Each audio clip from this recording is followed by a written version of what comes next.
রেলের রানিং স্টাফদের কর্মবিরতি প্রত্যাহারের আহ্বান জানিয়ে রেলপথ মন্ত্রণালয়ের উপদেষ্টা মোহাম্মদ ফাওজুল কবির খান বলেছেন, দাবি পূরণে অর্থ বিভাগের সঙ্গে আলোচনা চলছে।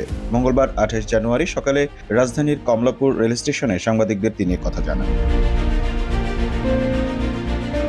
রেলপথ মন্ত্রণালয়ের উপদেষ্টা বলেন, দাবি থাকতে পারে, কিন্তু ট্রেন বন্ধ রেখে যাত্রীদের জিম্মি করে আন্দোলন দুঃখজনক। ফাওজুল কবির খান বলেন, এ বিষয়ে রেলপথ মন্ত্রণালয়ের হাতে কিছু নেই, যা করার অর্থ মন্ত্রণালয়কে করতে হবে। আলোচনা চলছে, সমাধান হবে।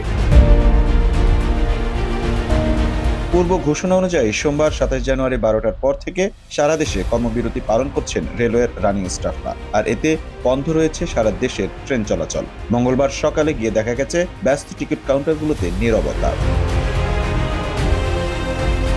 কমলাপুরে সরেজমিনে গিয়ে দেখা যায় কেউ যাবেন ময়মনসিংহ, কেউ নেত্রকোনা, আবার কেউ বা রাজশাহী কিংবা কক্সবাজার। ভোরের আলো ফোটার আগেই যাদের বিভিন্ন গন্তব্যে যাত্রা, কমলাপুর রেল স্টেশনে আজ তাদের শুধুই অপেক্ষা। তারা জানান, স্টেশনে আসা কেউই জানতেন না ট্রেন চলাচল বন্ধ, তাই কাউন্টারে এসে পড়তে হয় বিপাকে।